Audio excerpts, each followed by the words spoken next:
नमस्कार विद्यार्थी मित्र, इयत्ता 12वी राज्यशास्त्र विषयातील दुसरं प्रकरण आपण पाहत आहोत.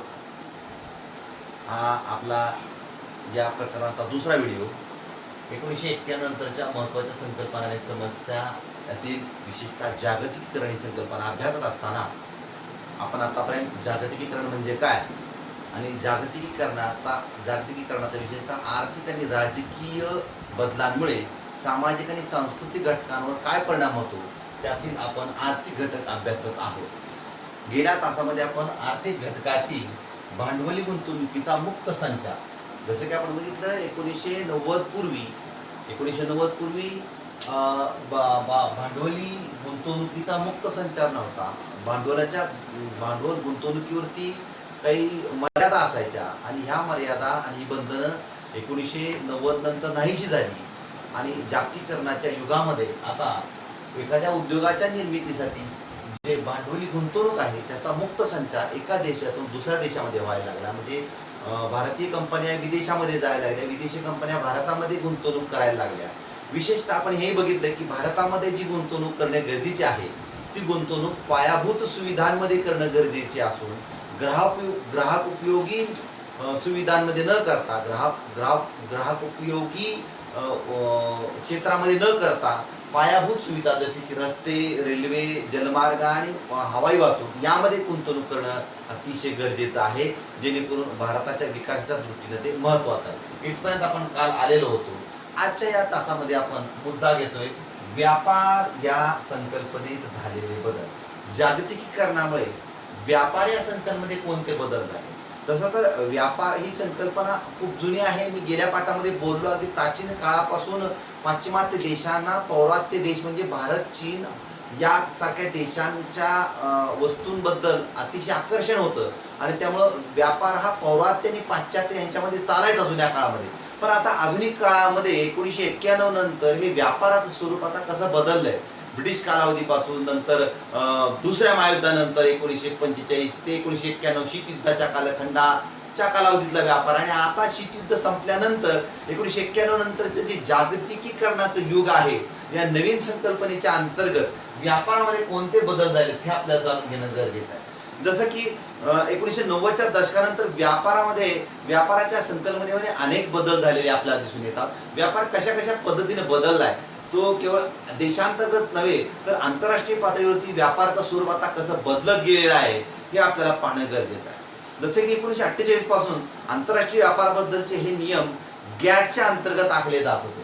1948 असा आपल्या देशाला स्वातंत्र्य 1947 ला मिळालं, परंतु आंतरराष्ट्रीय पातळीवरती गॅट नावाचा जो एक करार आहे, ऍक्च्युली ही संघटना नसून हा एक करार आहे. हा करार जो आहे तो general agreement on tariffs and trade म्हणजे आंतरराष्ट्रीय व्यापार व जकात विषयक सर्वसामान्य करार.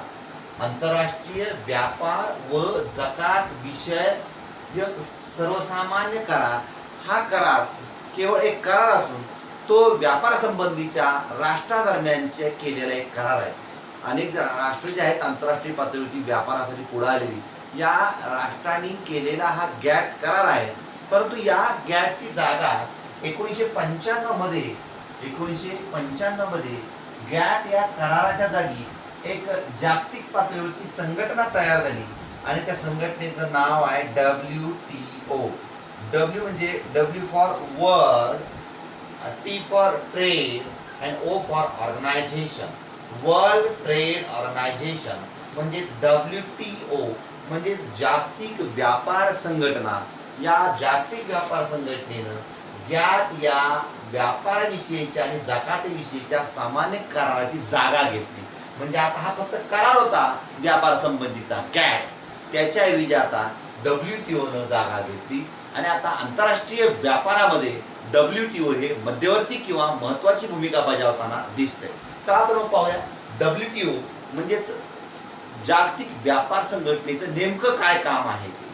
जागतिक व्यापार संघटनेची स्थापना 1995 ला झाली आणि या जागतिक व्यापार संघटनेच्या स्थापनेनंतर त्याचं कार्य असं आहे WTOचं की आयातीवरील सीमा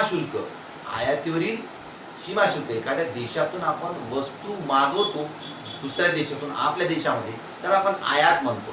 आणि आपल्या देशातून एखाद्या वस्तू आपण दुसऱ्या देशामध्ये पाठवतो त्याला आपण निर्यात म्हणतो. आपण इंग्रजीमध्ये सातत्याने शब्द आहे तो एक्सपोर्ट इम्पोर्ट म्हणजे आयात निर्यात. कधी कधी आपण व्यावहारिक भाषेमध्ये सुद्धा बोलतो की इम्पोर्टेड आहे म्हणजे बाहेरून मागवला आहे. इम्पोर्टेड आहे म्हणजे बाहेरून मागवला, दुसऱ्या देशातून ही वस्तू आणलेली आहे.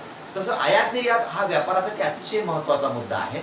जेवढी जास्त निर्यात तेवढा त्या देशाचा विकास होत असतो. तसं की आता आयात निर्यातीवरचे जे सीमा शुल्क आणि कर रद्द करून जागतिक पातळीवर व्यापार मुक्त करण्यासाठी राष्ट्रांना प्रोत्साहन देणे हे WTO चे महत्वाचे कार्य. पुन्हा एकदा मी सांगतो बघा, व्यापारावरील सीमा शुल्क म्हणजे व्यापार करत असताना एका देशातून दुसऱ्या देशात जे वस्तू जातात तेव्हा त्यांच्या सीमांवरती जो काही शुल्क आकारला जातो, जो काही टॅक्स, जो काही कर आकारला जातो, तो कर रद्द करून जागतिक पातळीवरती व्यापार मुक्त करायचा आणि व्यापार करण्यासाठी विविध राष्ट्रांना प्रोत्साहित करायचं की तुम्ही व्यापारामध्ये सहभागी व्हा आणि तुम्ही तुमच्या देशातील आयात निर्यातीवरची जी काही कर आहे त्याच्यावरची बंधनं आणि निर्बंध काढून टाका. त्यासाठी राष्ट्रांना प्रोत्साहित करणे हे WTOचं सगळ्यात महत्वाचं काम आहे. त्यानंतर आंतरराष्ट्रीय व्यापारासंबंधी असलेल्या नियमांच्या पालनाबाबत लक्ष ठेवणारी एकमेव संघटना म्हणून आपण WTO कडे पाहतो. आंतरराष्ट्रीय व्यापार जो चालतो, वर्ल्ड ट्रेड आपण ज्याला म्हणतो, जागतिक व्यापार. जागतिक व्यापारामध्ये सगळे देश आहेत. हे सगळे देश जे व्यापार करतात त्याच्या संबंधीचे जे काही नियम आखले जातात या नियमांचा पालन करण्यासाठी लक्ष ठेवणारी एक महत्वपूर्ण संस्था म्हणून आपल्याला WTO कडे पाहावं लागतं आणि WTO ही मध्यवर्ती भूमिका, महत्वाची भूमिका याच्यामध्ये बजावते. त्याचबरोबर मुक्त व्यापाराला प्रोत्साहन द्यायचं. अजूनही काही देशांमध्ये जी या WTOच्या अंतर्गत जे देश नाही आहेत, जे मागास देश आहेत, जे व्यापार करतायत पण ते त्यांच्या अंतर्गत नाहीत, हे त्यांच्या पद्धतीने व्यापार करतायत. त्यांचे कर, त्यांच्या आयात निर्यातीवरचे नियम वेगळे आहेत. त्यामुळं त्यांना सुद्धा काय करायचं, या व्यापारामध्ये प्रोत्साहित करायचं आणि मुक्त व्यापार करण्यासाठी प्रोत्साहन द्यायचं. मुक्त व्यापारासाठी प्रोत्साहन द्यायचं हा WTOचा महत्वाचं कार्य आहे. त्याचबरोबर देशांदरम्यानचे व्यापारासंबंधीचे विवाद सोडवणे. आता व्यापार व्यवसाय म्हटलं की कधी कधी व्यापार आणि व्यवसायामध्ये सगळ्यात सुचारू पद्धतीने चालेल असे नाही की काही देशांमध्ये व्यापारासंबंधीचे वाद देखील उद्भवू शकतात आणि असे वाद व्यापारासंबंधीचे जे वाद आहेत ते वाद सोडवण्याचं काम सुद्धा देशांदरम्यान व्यापारावर बोलणी घडवून आणणं, त्यांच्यातील वाद संपुष्टात आणणं ही महत्वाची भूमिका वर्ल्ड ट्रेड ऑर्गनायझेशन म्हणजेच WTO करताना आपल्याला दिसतंय. तर पुन्हा एकदा आपण बघूया की व्यापार या संकल्पनेत झालेला बदल नेमका काय. 1948 पासून गॅट हा करार जो आंतरराष्ट्रीय पातळीवरती व्यापारासंबंधीचे करार ज्याच्या अंतर्गत झालेले होते त्यानुसार हा व्यापार चालायचा. परंतु या गॅटची जागा 1995 ला WTO या जागतिक संघटनेनं घेतली आणि ही संघटना काम करत असताना या संघटनेचं महत्वाचं काम काय आहे तर व्यापारामध्ये समन्वय घडवून आणणे, व्यापाराच्या दरम्यान झालेले वादविवाद राष्ट्रांमध्ये सोडवणे, मुक्त व्यापारासाठी राष्ट्रांना प्रोत्साहित करणे आणि व्यापारासंबंधीचे जे कर आहेत ते कर रद्द करून मुक्त व्यापाराला चालना देणे, राष्ट्रांना प्रोत्साहन देणे हे गॅटचं अतिशय WTOचं अतिशय महत्वाचं काम आहे. आपल्याला बोर्डाच्या दृष्टीनं गॅट व WTO याविषयी एक टीप लिहा किंवा चर्चा करा असा एक 4 ते 5 मार्काला प्रश्न येऊ शकतो. त्यामुळे हा मुद्दा अतिशय महत्वाचा मुद्दा आहे जो विद्यार्थ्यांनी लक्षात ठेवणं अतिशय गरजेचं आहे. आता आपण पुढे बघूया. व्यापार हा साधारणतः वस्तूंचा केला जातो. आपल्याला माहिती आहे व्यापार हा वस्तूंचा केला जातो, तसा प्राण्यांचा सुद्धा व्यापार असतो. परंतु जास्तीत जास्त जर जागतिक पातळीवर आपण बघितलं तर वस्तूंचा व्यापार केला जातो. मग यामध्ये लोखंड आहे, कोळसा आहे, खनिज तेल आहे यासारख्या वस्तू या व्यापारामध्ये असू शकतात किंवा फळे, फुले, बियाणं यासारख्या नाशवंत वस्तूंचा देखील समावेश असू शकतो. म्हणजे फळे, फुले या नाशवंत वस्तू झाल्या, कोळसा त्याचबरोबर खनिज तेल या नाशवंत वस्तू आहेत, दीर्घकाळ टिकणाऱ्या वस्तू आहेत. या दोन्हीचाही व्यापार याच्यामध्ये घडून येतो. तसंच की जसं की 1990च्या दशकात व्यापार या संकल्पनेला अधिक स्वरूप दिलं गेलं. 1990च्या दशकामध्ये व्यापाराभिमुख सगळं जग झालं. सगळं व्यापाराच्या दृष्टीने एक देश दुसऱ्या देशाकडे पाहायला लागला. प्रचंड प्रमाणामध्ये होणारे वस्तूचं उत्पादन आणि या वस्तूच्या उत्पादनाला आवश्यक असणारी बाजारपेठ ही अगदी प्राचीन काळापासूनची गरज आहे. ती गरज आता प्रत्येक राष्ट्राला भासायला लागली. आणि या व्यापारांतर्गत वस्तूंचा खप करण्यासाठी बाजारपेठांची गरज आहे.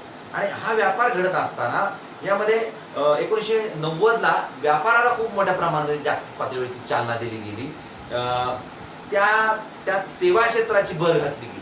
आता या जशा वस्तू आहेत, नाशवंत वस्तू आणि दीर्घकाळ टिकणाऱ्या वस्तू, त्यामध्ये सेवाही आहेत, जशी बँकिंग आहे, विमा आहे, विमा कंपन्या आहेत, बँक आहेत, यासारख्या सेवा देखील व्यापाराचा भाग झालेल्या आहेत असं आपल्याला दिसतंय.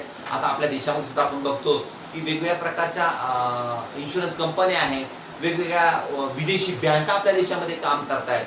ह्या सर्व बँका, या सगळ्या विमा कंपन्या आपल्या देशामध्ये येऊन एक प्रकारचा व्यापार करतायत, सेवा देत आहेत. त्याचबरोबर काही टेलिकम्युनिकेशन कंपन्या आहेत, ज्या कंपन्या आपल्या देशामध्ये बाहेरून आलेल्या कंपन्या आपल्या देशातील लोकांना इंटरनेटची सुविधा आणि टेलिफोनची सुविधा पुरवत आहेत. ह्या सर्व सेवा आहेत. ह्या सर्व सेवा या देखील व्यापाराचाच एक आता भाग झालेला आहे. आज आपण त्याही पुढे जाऊन बौद्धिक संपदेच्या बाबत बोलतो. कॉपीराईट हा शब्दप्रयोग आपण सातत्यानं ऐकला असेल की कॉपीराईट नेमकं काय, बौद्धिक संपदा. बौद्धिक संपदेच्या बाबत बोलत असतो, जसं की कॉपीराईट, ट्रेडमार्क, पेटंट यासारख्या गोष्टींचा समावेश या बौद्धिक संपदेमध्ये होतो. जसं की कॉपीराईटमध्ये आता आपलं अमूल आहे, अमूलचं दूध आहे, अमूलचा दुग्धजन्य पदार्थांचं वेगवेगळे उत्पादन आहे, त्याचा एक ट्रेडमार्क ठरलेला आहे. तो ट्रेडमार्क फक्त अमूलच वापरू शकतो. किंवा भारताकडे बऱ्याचशा वस्तूंचं पेटंट देखील आहे, म्हणजे मालकी हक्क त्यांचा, जसं हळदीचं पेटंट भारताकडे आहे. अशा अनेक काही तांदळाच्या जाती आहेत, त्याचं पेटंट आहे. काही शास्त्रज्ञांनी लावलेलं संशोधन आहे, केलेलं संशोधन, त्याच्या काही पेटंट त्याच्याकडे त्या देशांकडे असतात. म्हणजे थोडक्यात मालकी हक्क त्या व्यक्तीचा किंवा त्या देशाचा एखाद्या वस्तूंवरती, एखाद्या कंपनीवरती असू शकतो, आणि त्यात आपण ट्रेडमार्क म्हणतो किंवा पेटंट म्हणतो. आणि आता कॉपीराईट म्हटलं तर असं की बौद्धिक संपदा ही अशी आहे की ती दुसरा एखादी व्यक्ती त्याची चोरी करू शकतो. जसं की एखाद्या लेखकाने लिहिलेली कहाणी आहे, त्या कहाणीची चोरी एखादा दुसरा व्यक्ती करू शकतो आणि तशाच कहाणीवरती एखादं पुस्तक निर्माण करू शकतो. परंतु असं पुस्तक निर्माण करता येत नाही. बौद्धिक संपदा हक्क कायद्याअंतर्गत एका व्यक्तीची ती बौद्धिक मालमत्ता आहे, ती मालमत्ता दुसऱ्याला चोरता येत नाही, चोरून घेता येत नाही. हे अतिशय महत्वाचं आहे.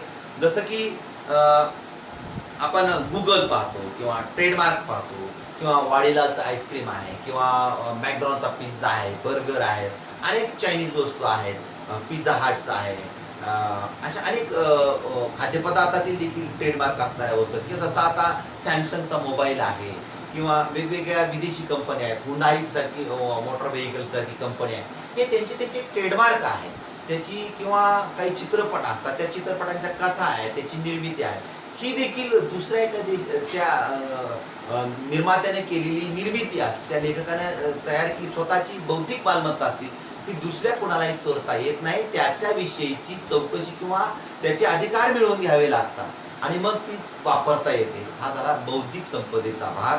General agreement on trades and service GATS हा 1995 मध्ये जागतिक व्यापाराअंतर्गत हा करार झाला. आपण आता पाहिलं, व्यापाराचं बहुपक्षीय पातळीवर व्यापाराचं नियोजन गॅट मार्फत केलं जात असायचं आणि त्यातूनच पुढे आले ती म्हणजे WTO, वर्ल्ड ट्रेड ऑर्गनायझेशन. आणि याच्यामध्ये त्याचमध्ये सर्व्हिस सेक्टरला खूप महत्त्व आलं, म्हणजे सेवा क्षेत्राला, ह्या ज्या सर्व सेवा आहेत त्या सेवा क्षेत्रांना खूप पुढे जाऊन महत्त्व आलं. नियोजनाच्या बाबतीत व्यापार करत असताना नियोजन खूप महत्त्वाचं आहे आणि या नियोजनामध्ये सर्व्हिस सेक्टरला अतिशय महत्त्व आलं. बौद्धिक संपदेच्या बाबतीत आपण बघितलं, जसं की TRIPS, ट्रिप्स म्हणजे trades related aspects of intellectual property rights, TRIPS म्हणजे हा बौद्धिक संपदेच्या अधिकाराबाबतचा व्यापारी करार आहे. बौद्धिक संपदा असणाऱ्या व्यापारासंबंधीचा जो एक अधिकारासंबंधीचा एक करार आहे. हा करार जो आहे तो साधारणपणे कॉपीराईट्स, भौगोलिक संकेत या गोष्टींसाठी समावेश यामध्ये होतो.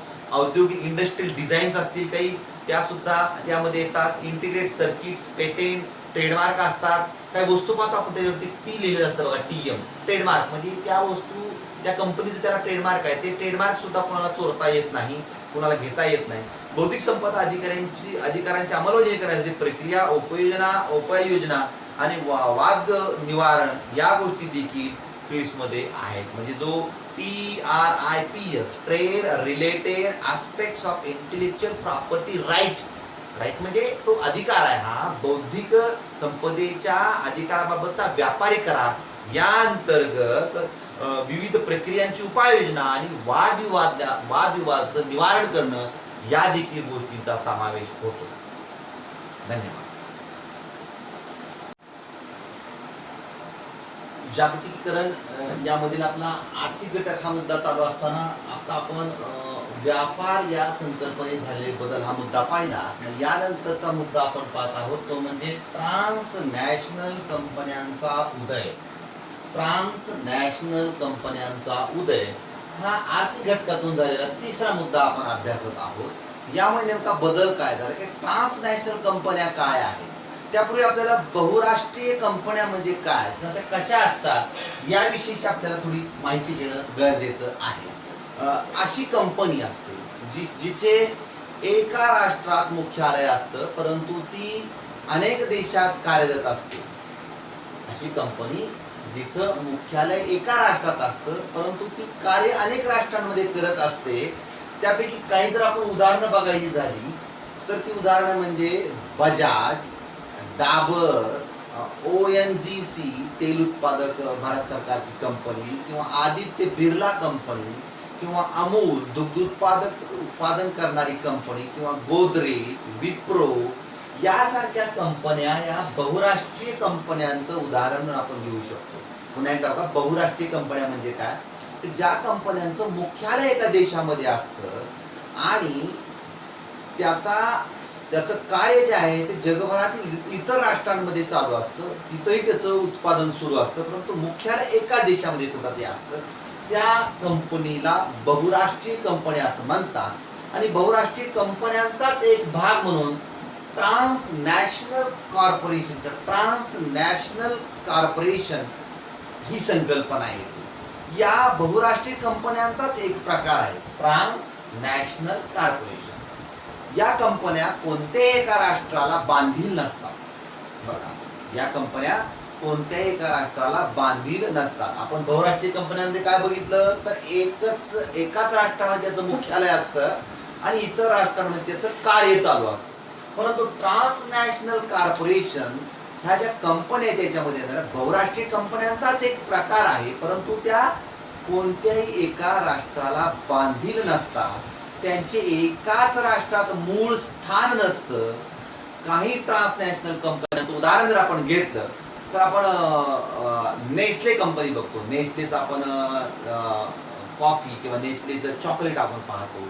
ही नेस्ले कंपनी, किंवा बायर युनिलिव्हर म्हणून कंपनी, किंवा सिमेन्स नावाची कंपनी आहे, किंवा जनरल इलेक्ट्रिकल मोटर व्हेकल म्हणजे मोटर गाड्यांमध्ये चारचाकी वाहनांमध्ये जनरल इलेक्ट्रिकल नावाची कंपनी. ह्या सर्व कंपन्या ट्रान्सनॅशनल कॉर्पोरेशन अंतर्गत येतात. म्हणजे ह्या कंपन्या ज्या आहेत त्या कोणत्याही एका राष्ट्राला बांधील नसतात.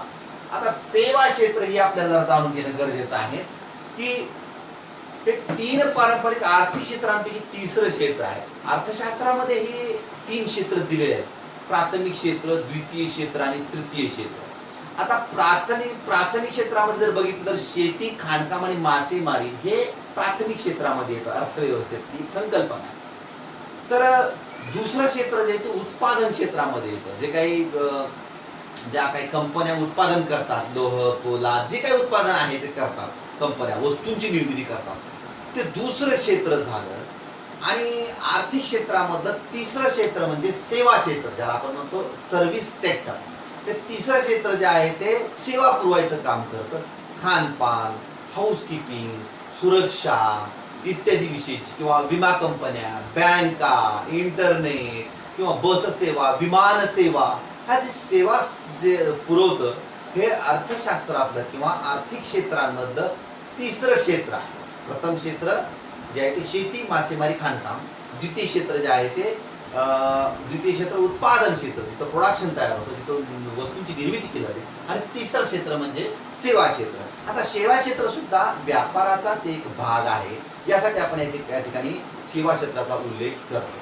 आता ट्रान्सनॅशनल कंपन्यांचा उदय, आणि हा उदय झाल्यामुळे नेमका बदल काय झाला हे आपल्याला जाणून घेणं गरजेचं आहे. आता बघा, 1990च्या दशकापर्यंत आर्थिक क्षेत्रावर सरकारी नियंत्रण होतं. 1990 पर्यंत जे प्रत्येक देशाचं जे आर्थिक इकॉनॉमिकल सेक्टर असायचं, ज्याला आपण आर्थिक क्षेत्र म्हणतो, यावरती सरकारचं पूर्ण नियंत्रण असायचं आणि थोड्याफार प्रमाणात खाजगी कंपन्यांना वाव होता. परंतु 1990 नंतर खाजगी क्षेत्रांचं, खाजगी कंपन्यांचं वर्चस्व वाढलं, त्यांचा वावर जास्त वाढला आर्थिक क्षेत्रामध्ये, आणि सरकारचा जो त्याची क्षेत्रातला जो भागीदारी आहे आर्थिक क्षेत्रामध्ये, ते हळूहळू कमी होणार. आर्थिक क्षेत्रावर सरकारचं नियंत्रण कमी व्हायला लागलं. खाजगी उद्योगांना मर्यादित संधी उपलब्ध होत्या 1990च्या अगोदर, पण जागतिकीकरणाच्या युगामध्ये यात बदल झालेला आपल्याला दिसून येतो. तसं तर आपलं प्रकरणाचं नावच आहे, जागतिकीकरणामुळे झालेले बदल. जागतिकीकरणामुळे हे सगळे बदलच झाले. आर्थिक क्षेत्रामध्ये होणारे बदल आपण अभ्यासतोय. त्यातला 1990 नंतर जागतिकीकरणामध्ये आर्थिक क्षेत्रामध्ये काही खूप मोठ्या प्रमाणामध्ये बदल झाले. खाजगी उद्योगधंद्यांमध्ये वाढ झालेली आपल्याला दिसून येते. खाजगी उद्योगधंदे आपण बघतो, टाटा, बिर्ला, अडाणी, अंबानी, हे सगळे जे आहेत हे सगळे खाजगी उद्योग आहेत. बिर्ला वगैरे हे सगळे खाजगी उद्योग. मग ते लोह, पोलाद, सिमेंट किंवा विविध वस्तूंची निर्मिती असेल, या सर्व क्षेत्रांमध्ये आता खाजगी कंपन्यांचा वावर वाढलेला आहे. खाजगी कंपन्यांचा हितसंबंध, खाजगी कंपन्यांची भांडवली गुंतवणूक आता वाढत चाललेली आपल्याला दिसून येते. त्याचबरोबर ज्या खाजगी कंपन्या देशांतर्गत कार्य करत होत्या, त्या आता देशाच्या बाहेर जाऊन कार्य करायला, विदेशात सुद्धा काम करू लागल्या. जसं की आपण बघितलं आता बजाज, डाबर, ONGC, आदित्य बिर्ला, अमूल, गोदरेज, त्याचबरोबर विप्रो यासारख्या कंपन्या भारतातच नव्हे, या भारतीय कंपन्या या भारतातच नव्हे तर भारताच्या बाहेर विदेशात, परदेशात सुद्धा आता या कंपन्या काय करायला लागलेत, व्यापार करू लागलेल्या आहेत.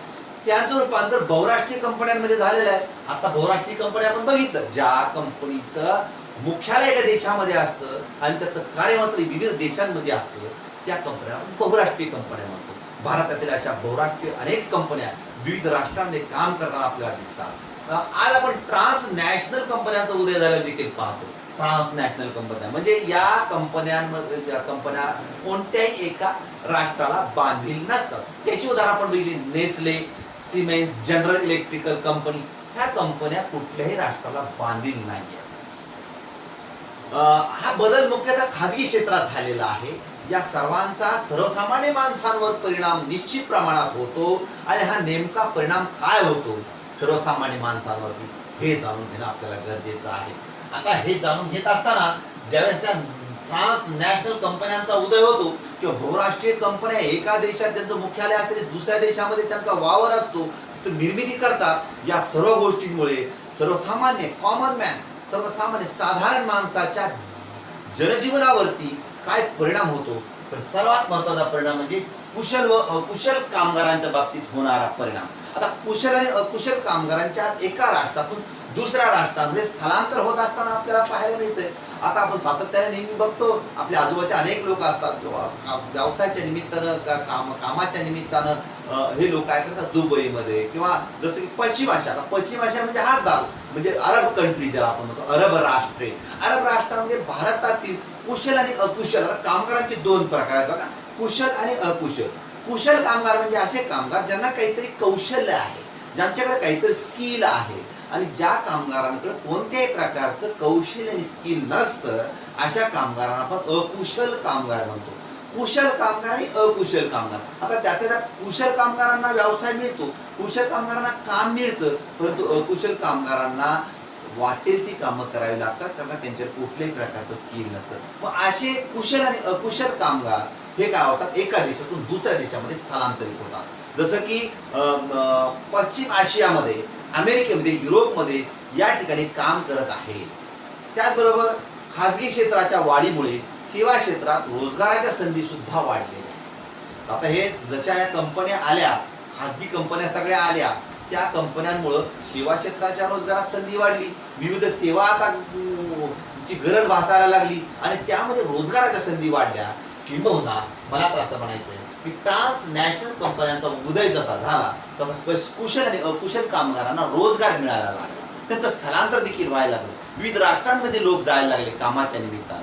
आता या जे खाजगी क्षेत्रामध्ये सेवा क्षेत्र जे आहे त्या सेवा क्षेत्रामध्ये रोजगाराच्या संधी वाढल्या. उदाहरणार्थ कुठलं बाबा, तर खानपान असेल, खानपानाची सेवा वाढल्या त्या ठिकाणी कंपन्या, तिथं खानपानाला, हॉटेलिंग व्यवसायाला, त्याचबरोबर माल वितरण, एका ठिकाणाहून दुसऱ्या ठिकाणी माल घेऊन जाणं, त्याचबरोबर प्रवाशांची वाहतूक. आता पुण्यामध्ये जर आपण बघितलं, पुणे आणि मुंबई या ठिकाणी काही अशा मल्टीनॅशनल कंपन्या असतात ज्या आपण IT सेक्टर म्हणतो, ज्या विविध कंपन्या येतात आणि त्या IT सेक्टरमध्ये त्या IT इंजिनियर्स किंवा तिथल्या कामगारांना, नोकर वर्गाला ने आण करण्यासाठी पुण्यामध्ये अनेक युवक, अनेक कुशल कारागीर ड्रायव्हिंगच्या माध्यमातून, वाहतुकीच्या माध्यमातून त्यांना ने आण करण्याचं काम करतात, टॅक्सी चालवण्याचं काम करतात, टेम्पो चालवण्याचं काम करतात, बसेस चालवण्याचं काम करतात. या कंपन्यातील लोकांना ने आण करण्याचं काम करतात. म्हणजेच सेवा क्षेत्रामध्ये आता रोजगाराची संधी उपलब्ध झालेली आपल्याला दिसते.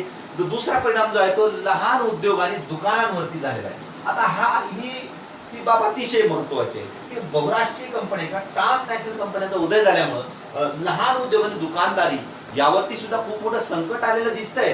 पण त्याच प्रमाणामध्ये या क्षेत्रामध्ये काम करणारे लहान उद्योजक आणि दुकानदार यांना सुद्धा आपल्या आता सेवा दर्जेदार देण्याची आवश्यकता दिवसेंदिवस भासू लागलेली आहे.